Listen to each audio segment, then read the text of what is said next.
जय गणेश शारदा चैव सद्गुरुस्तजन सखा आराधदैवतं मूल्यं सर्वमेतदं गुरुर्ब्रह्मा गुरुर्विष्णु गुरुर्देवो महेश्वरः गुरुः साक्षात् परब्रह्म तस्मै श्री गुरवे नमः शुकासारखे पूर्णवैराग्यजाचे वसिष्ठापरी ज्ञाने योगेश्वराचे कपिवाल्मिका सारिका मान्यैसां नमस्कार माझा सद्गुरु रामदास मला वाटते अंतरित्वा वसावे तुझ्या दास गुणाची वाहून व्हावे अपत्यापली पावली देवदासा महाराजा सद्गुरु रामदासा जय जय रघुवीर समर्थ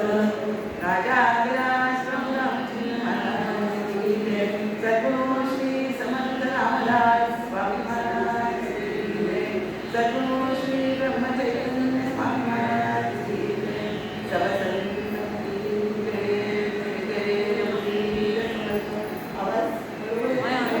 व्यवस्थित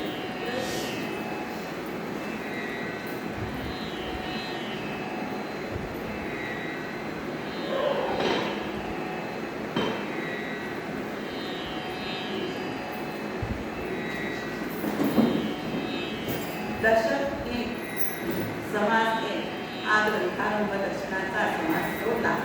तर बाकीचे 9 समास हे समर्थांनी स्तवन करण्यासाठी वापरलेले आहेत, जोडलेले आहेत. यामध्ये स्तवन म्हणजे केवळ स्तुती नाही आहे, तर त्याच्यामध्ये कृतज्ञता आहे, आभार प्रदर्शन एक प्रकारचं आपल्याला म्हणता येईल. कारण हा ग्रंथ ज्यांच्या कृपेने सिद्ध झाला त्या सर्वांच्या प्रती समर्थ या समासातून कृतज्ञता व्यक्त करते. दशक एक समास दुसरा हा गणेश स्तवनाचा आहे. गणेश स्तवनाला सुरुवात करण्यापूर्वी आपण नेहमी म्हणतो तसं शारदा स्तवनाने आज आपण प्रारंभ करणार आहोत. आज गणेश आणि शारदा ही जोडी स्तवनाची आपण घ्यायची आहे. त्यामुळे आपण आता शारदेला नमस्कार करू आणि पहिल्या मंगलमूर्तीला परवा केला, आज शारदेला आणि परवा गुरुला, आणि मग त्याच्यानंतर आपण समर्थांना वंदन करून त्या समासाची निरूपणाची सुरुवात करणार.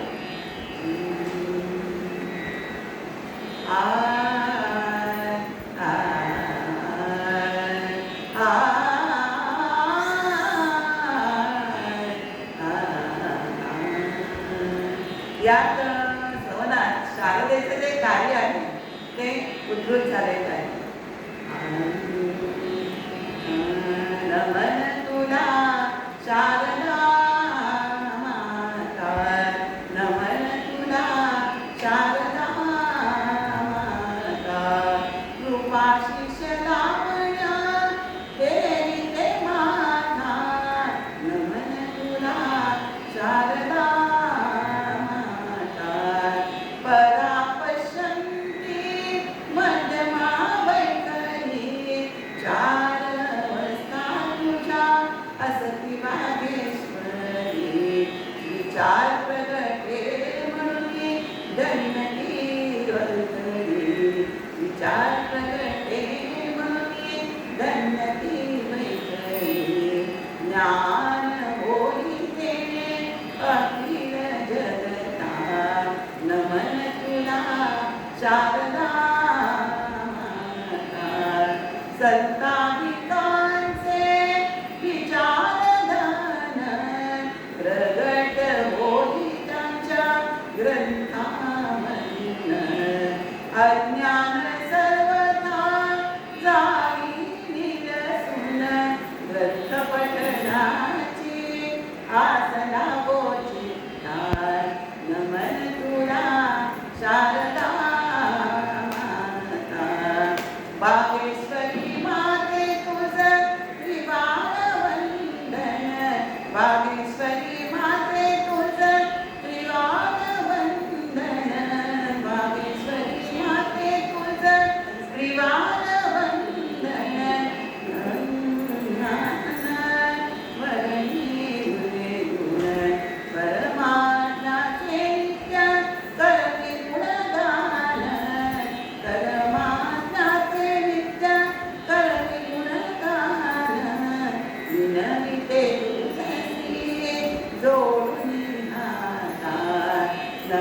तुला शारदा माता. वागेश्वरी माते तुझं त्रिवार वंदन. शब्दपूर्ण शब्द येवो माझ्या मुखातून. अर्थपूर्ण शब्द येवो माझ्या मुखातून. परमात्म्याचे नित्य करती गुणगान. विनविते तुझी जोडून हात. नमन तुला शारदा माता. परमात्म्याचे होण्या ज्ञान. पंकज पावा नित्य जपद पावा वैखरी परे प्रतले तेची नाम स्मरण. परे प्रतले तेची नाम स्मरण. नलिनी मुखे वरदनी गोड नाम आता.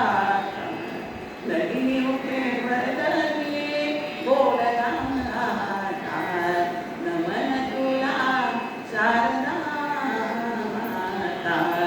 कृपा शिष्यनामया दे मजहाता. कृपा शिष्यनामया दे माता. नमन तुला शारदा माता. नमन तुला शारदा माता. शारदा माता की जय. तुला काय मांडलंस का? हो हां उद्या शारदेचं आपण स्तवन केलेलं आहे. सर्वप्रथम श्री गणेशाचे स्तवन करून समर्थात यामध्ये समर्थांनी गणेशाबद्दल कृतज्ञता व्यक्त केली आहे.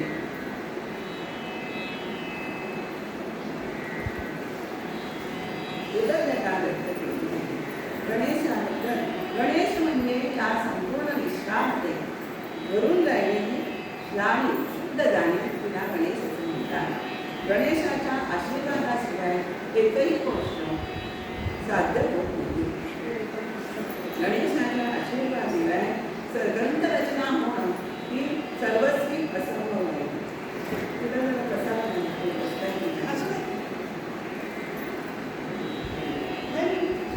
गणेशाच्या आशीर्वादाशिवाय ग्रंथरचना होणे हे सर्वस्वी असंभव आहे. गणेश म्हणजे ईश्वर. माणसाच्या मनात अर्थ समजण्याची जी पात्रता आहे ना ती ते गणेशाचे अधिष्ठान आहे. पुन्हा एकदा सांगते, माणसाच्या मनात अर्थ समजण्याचे जी पात्रता आहे ते गणेशाचे अधिष्ठान आहे. आणि ते गणेशाचे अधिष्ठान असून ते माणसाला हे नेहमी ज्ञानाकडे खेचत असतं. तर शारदेचं असं सांगता येईल की शारदा ही ज्ञानाची अभिव्यक्ती आहे. शारदा ही गणेश हा ज्ञानरूप आहे आणि शारदा ही त्याची ज्ञानाची अभिव्यक्ती म्हणजे शारदा असं म्हणता येतात. असं आपण आज आपल्या दोन्ही जोडीने बोलायचे आहे तर आपण शारदेचं नंतरच बोलूया. तर गण म्हणजे काय? गण म्हणजे समुदाय. समुदाय कसले कसले आहेत आपल्या ह्याच्यात? विकारांचे समुदाय आहेत, विकारांचे आहेत, मनोवृत्तींचे आहेत, नंतर विषयांचे समुदाय आहेत. या सर्व समुदायांना हा गणेश म्हणजे हा ईश्वर आपल्याला नियमन लोक आपण विषयांचे त्याच्यामध्ये व्यवस्था लावण्याचं काम हे गणेश करत असतो. विषयांचं व्यवस्था लावण्याचं काम हे गणेश करत असतो. कर्मेंद्रियांना नियमित करणे हेही गणेशाचं काम आहे. आणि विकारांची किती आपण उपासनाला बसले की आपल्या मनात विकार येतात, नाना विचार येतात. हे आपल्याला सगळ्यांना माहिती आहे. आपण जेव्हा हाताने मान होतो पण मनामध्ये किती विकल्प येतात. तर ते विकारांची विघ्ने हा गणेश दूर करत असतो. म्हणून आणि लोकांना सन्मार्गी लावण्याचं काम हे गणेश करत असतो. मानवी जीवनामध्ये काय आहे? गणेशाची ही जी कर्तव्य आहेत आता आपण वर उल्लेख केली ती मानवी जीवनात हे काम मानवाची बुद्धी हे करत असते. मानवाची बुद्धी सार काय, असार काय, सत्य काय, असत्य काय असं सत्य असत्याचा निर्णय ही बुद्धीच करत असते. चांगलं काय वाईट काय हे सगळं बुद्धीच करत असते. म्हणून असा हा गणेश आहे ना, तो बुद्धीचा प्रकाशक आहे, इंद्रियांचा प्रशासक आणि जनसामान्यांचा संचालक. कायम आपल्याला गणेश आपल्याला चांगली बुद्धी देतो. आपण सकाळी उठल्यावर म्हणतो की वक्रतुंड महाकाय सूर्यकोटी समप्रभ निर्विघ्नं कुरु मे देव सर्व कार्येषु सर्वदा. सर्व कार्य निर्विघ्नपणे यशस्वीपणे पार करण्यासाठी गणेशाची प्रथम वंदन आपण सकाळी उठल्याबरोबर गणेशाला करतो आणि मग दिवसाचा प्रारंभ करतो. असा हा सुखहर्ता विघ्नहर्ता दुःखहर्ता असा हा गणेश आहे. अशी मंगलमूर्ती आहे. गणेश हा ज्ञानस्वरूप असल्याने अज्ञान हे ज्ञानसे करण्यास गणेशाची कृपा म्हणून हे अत्यंत आवश्यक असे आहे. कोणतंही कार्य करताना त्या कार्याविषयी आपल्या मनात त्या कार्याची शुद्ध जाणीव ही अंतरात असणं हे अत्यंत गरजेचे आहे. आणि हे असणं हेच गणेशाचे स्तवन आहे असं समर्थांनी सांगितलेले आहे. या समासात समर्थ श्री गणेशाला वंदन करून त्याची स्तुती करतात, त्याच्या रूपाचं वर्णन करतात, निर्गुण ध्यानाचं वर्णन करतात आणि गणेश भजनाची फलश्रुती शेवटी सांगतात. सगुण ध्यान आणि कसं आपल्याला सगळ्यांना माहिती आहे, गणेश हा सगळ्यांची महाराष्ट्राचं लाडकं दैवत आहे. सगुण ध्यानाचं वर्णन वाचायला लागलं ना की खरोखर गणराज आपल्या डोळ्यासमोर फिरतात. त्याची स्तुती करताना रूपाचे वर्णन करताना आपलं मन अगदी त्याच्या चरणी तल्लीन होऊ जातं. या समासाबद्दल सांगायचं म्हटलं तर 1 ते 7 यामध्ये श्री गणेशाला त्यांनी प्रार्थना केलेली आहे. 8 ते 25 पर्यंत सगुण ध्यान त्यांनी वर्णन केलेले आहे. आणि यामध्ये समर्थांनी गणेशाच्या अंगप्रत्यंगाचे आणि त्याच्यावरील दागिन्यांचे अत्यंत सूक्ष्म निरीक्षण करून त्याची सगळ्याची नोंद गणेशाच्या या समासवनात समर्थांनी केलेली आहे. आणि शेवटी 26 ते 30 यामध्ये श्री गणेशा भजनाची फलश्रुती काय आहे हे समर्थांनी सांगितले. आता आपण इकडे विद्याकडे येऊया. मुळात परब्रह्म म्हणजे एकटे परब्रह्म हेच सत्य आहे. परब्रह्माला जरा कर्मी झालं, एकटे वाटायला लागलं, त्याला आपण 2 व्हावे अशी इच्छा झाली. आणि ही इच्छा झाल्यावर त्याने स्वतःच पुरुष बनला आणि स्वतः स्त्री बनला. म्हणजे या दोघांमध्ये गणेश आणि शारदा यांनाच प्रकृती पुरुष शिवशक्ती अर्धनारीश्वर असंही नावं समान अर्थाच्या जोड्या आहेत. तर म्हणून तो स्वतः स्त्री बनला आणि स्वतःच पुरुष बनला. म्हणूनच पुरुष आणि प्रकृती असं समर्थांनी जुन्या दासबोधामध्ये सांगितले. पुरुष आणि प्रकृती त्याच्यामध्ये परम सूक्ष्मभेद आपल्याला वाटतो, भासतो, पण तो वस्तुता तसा नाही. ही दोघं जसं वाचा आणि शब्द आणि त्याचा अर्थ ही अपृथक म्हणजे वेगळी नाही आहे. त्याच्यात ती दोघं एकच आहे. किंवा 2 दिवे एक प्रकाश किंवा 2 फुलं एक परिमळ हे जसं आहे ना, तसंच गणेश आणि शारदा हे दोघी वस्तुता एकच आहे. आपल्याला अज्ञानाच्या दृष्टीने हे वेगळे भासतात. म्हणून आपल्या सर्वांसाठी हा समान लक्षात लिहिलेला आहे. म्हणून समर्थांनी गणेशाचं स्तवन वेगळं केलं आणि शारदेचं स्तवन वेगळं केलं. ते आता आपण बघणार आहोत. एकोम बहुस्या हे परमात्म्याच्या ठिकाणी झालेला मूळ संकल्प. त्याच्यामध्ये तीच मूळ माया म्हणजे सांगितलेली आहे. मूळ मायेमध्ये काय सांगितलं आहे तर शुद्ध ब्रह्माच्या ठिकाणी एकोमास स्मरण झालं. ही स्फूर्ती जी आहे ना ती 2 प्रकारची आहे. वायो जाणीव मिळवून मिळा, वायो जाणीव मिळवून मिळा मूळ माया म्हणजे इथे त्यांनी छान उल्लेख केलेला आहे की वायू आणि मूळ माया, वायू आणि जाणीव या 2 मिळून मूळ माया होते. मूळ माया ही परमात्म्याची अद्भुत शक्ती आहे, महाबलाढ्य शक्ती आहे. तर वायू या ह्याच्यामध्ये मूळ माया जाणीव म्हणजे गणपती आहे आणि वायू म्हणजे शारदा आहे. शारदा किंवा ज्यांना ज्ञानशक्ती आणि क्रियाशक्ती पुरुषाला म्हणजे गणेशाला ज्ञानशक्ती म्हणतात आणि शारदेला क्रियाशक्ती असे म्हणतात. त्यामुळे ही नावे आहेत. समर्थांनी मूळ मायेला गणेश शारदा असे म्हटलेले आहे. त्यामुळे सामान्यांसाठी जरी 2 असतील तरी तत्वतः एकच आहे. म्हणून या विषयावरती जाणीव सिद्ध जाणीव घडलेली आहे तो एक गणपती आहे, तो ज्ञानस्वरूप आहे. त्याची कृपा असणे आवश्यक आहे. कशासाठी? तर अज्ञान नाहीसे होण्यासाठी त्याची कृपा आवश्यक आहे. गणेश ह्या सर्व सिद्धींचं आपल्याला सगळ्यांना हे दाखवण्याचा समास बहुधा सगळ्यांना माहिती आहेत. आपण एकदमच विवरणाला लागणार आहोत, कारण समास वाचण्यात पण वेळ जाईल. म्हणून आपण समासाच्या दृष्टीने, ओव्याच्या दृष्टीने आपण याचं आता वर्गीकरण करणार आहोत.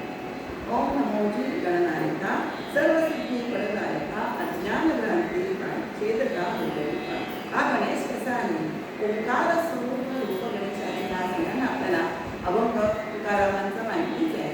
ओंकार प्रधान रूप गणेशाचे येथील देवाचे जन्मस्थान. ओंकार प्रधान रूप गणेशाचे असा हा ओंकार स्वरूप गणपती आहे. आता तीन देव म्हणजे कोणते? तर ब्रह्मा, विष्णू आणि महेश हे गणपती हे त्यांचं जन्मस्थान आहे. त्याच्यामध्ये आता आपल्याला सगळ्यांना आपण मराठीचे आहोत, त्यामुळे ओम ह्या शब्दाचे तर कोण माहिती? अ, उ आणि म या तीन वर्णांनी ओम हा शब्द बनतो. तर अकार तो ब्रह्मा, उकार तो विष्णू, मकार महेशु जाणीना. अकार तो ब्रह्मा आणि अकार तो ब्रह्मा, उकार तो विष्णू आणि मकार महेशु जाणीना असं तुकाराम महाराजांनी आपल्याला सांगून दिलेले आहे. त्याप्रमाणे गणेश हा ओंकार प्रधान आहे, सर्व सिद्धींचे फळ घेणारा आहे आणि अज्ञानाचे पठण, भ्रांतीचे पठण जे आपल्यावर पडलेल्या अज्ञानांवर ते नाहीसं करणार आहे, छेदन करणे त्याला आपल्याला खूप करायला समर्थ आहे. माझे अंतरे समर्थ काय म्हणतात? कोणतीही देवताही आपल्या अंतरात वास करावं असं प्रत्येकाची धारणा असते की माझी हे अंतरे भरावे, माझं अंतःकरण भरून घ्या आणि त्यामुळे काय होणार आहे? माझ्या अंतःकरणात सर्व सदासर्व वास्तव्य कर. आणि त्यामुळे की माझी मुखदपडे मला बोलण्याची क्षमता नाही आहे, तर तू त्यामुळे मला तुझ्या कृपेने मला बोलतं कर. तुझं समर्थ असेल, समर्थ तुझं रूप वर्णण्यात तू मला सामर्थ्य दे असं समर्थ या दुसऱ्या ओळीत सांगतात. आता तुझी एक कृपेची निवडे, तुझी भ्रांतीची कृपे, तुला तोच अर्थ आहे की तुझ्या कृपा झाली ही भ्रांतीची कृपे. भ्रांती म्हणजे भ्र, आपल्याला जे नाही आहे ते खरं वाटणं हा भ्र आहे. आता हा पुढे विषय येणार आहे. हे दृश्य जगत वस्तुता नाहीच आहे, आगाजे घडलेची नाही त्याची वार्ता विकसित आहे. हे जग मुळात निर्माण झालेली परत ब्रह्माच्या अधिष्ठानावर हा झालेला विभक्त भाग आहे. हा पुढे विषय वेगळा आहे, आपण नंतर बोलणार आहोत. तर ह्या भ्रांतीची पटळ आहे म्हणजे एक सत्य स्वरूप जे परमात्मा स्वरूप आहे की ते भ्रांतीची पटळ नाहीशी झाल्यानंतर जसं पाण्यावर शेवाळ जमलं तर ते बाजूला गेल्याशिवाय आपल्याला स्वच्छ पाणी दिसत नाही, तर पद्धती भ्रांतीची पटळ आहेत ना, ते बाजूला गेल्याशिवाय परमात्म्याचं शब्द स्वरूप दिसणार नाही आणि हे दूर करणारा हा गजानन आहे. त्यामुळे त्याची उडी जर आपल्या कृपेची उडी पडली तर आपली सगळं परमात्म्याविषयीचं ज्ञान आपल्याला विघ्न न येता आपल्याला होणार नाही. तर येता कृपेची निजवली विघ्ने आपली बापडी होऊन जाते त्याची नाम होते. समर्थ काय म्हणतात? तुझ्या कृपेची जर माझ्या कृपावृष्टी झाली ना तर ही जी विघ्ने येणारी विघ्न आहेत उपासनेमध्ये ती अगदी दूर निघून जातात. कशी? तर ती नाहीशी होतात, देशोविघ्ने म्हणतात की म्हणजे कशामुळे? तर त्याचं नामस्मरण केल्याने ही विघ्ने आहे ती नाहीशी होऊन दूर जातात. म्हणून इथे समर्थाने नामस्मरणाचं महत्त्व पण सांगितलेलं आहे. तर नामस्मरणाचे महत्त्व काय? गजानन नाम घ्यावे मनोभावे, तो शोधी गजानन जळकरी पावे. गजानन नाम घ्यावे मनोभावे. मनापासून जर गणपतीचं नाव घेतलं ना की विघ्नही आपल्या जीवनात उपासनेत येतच नाही. तर त्याच्या कृपेने वाचा निवडणूक बोलायला समर्थ आहे होतात, तर त्याचा सविस्तर बोलण्याचा अधिकार आपल्याला होतो. त्याचा वंदन करूनच केलेली कार्य निर्विघ्नपणे पार पडतात. तर त्यामुळे कालनिर्मित पार पडण्यासाठी गणेशाचे स्तवन हे प्रथमतः केलं पाहिजे. गणेशाला वंदन आपण केलं पाहिजे.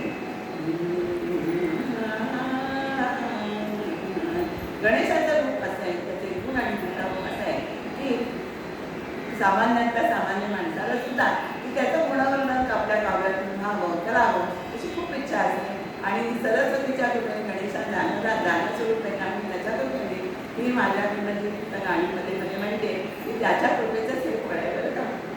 कार्यारंभी तुला पूजिता निर्विघ्नपणे होई कार्यभूतता दुःखाची नुटे काही वार्ता मनी स्मरता गजाननाला मनी स्मरता गजाननाला. गजाननाचं मनोमन स्मरण केलं तर आपल्याला कुठल्याही कार्यामध्ये अडथळा येत नाही आणि दुःखाची तर वार्ता दूरच नाहो. दुःख असो समर्थाने म्हणतात तसं खरोखर देशोधडीला जातात, नाहीशी होतात, दूर जाऊन नाहीशी होतात.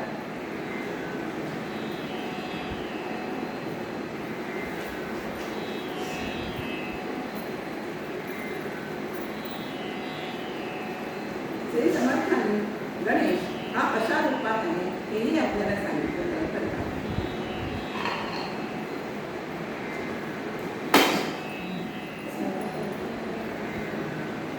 सगळं रूपाची देव महारावण लागो नृत्य करिता सगळं तटस्थ सगळं देव.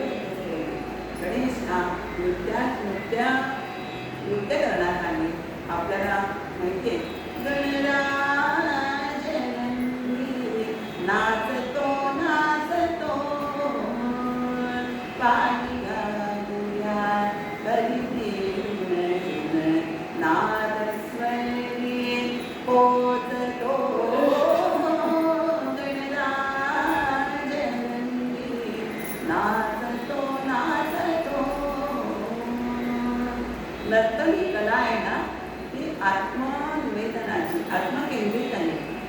नर्तनाच्या सरावाने आपण आत्मनिवेदन भक्ती सहज आपल्याला सांगू शकते असं विवेचनात मी वाचलेलं आहे. त्यामुळे कुठलीही कला ही चांगलीच पण नर्तन ही कला आत्मनिवेदन भक्तीपर्यंत आपल्याला पोहोचवते. तर हा नर्तन करताना त्याचा तोल जाऊन देत नाही म्हणजे रंगाचा बेरंग होत नाही.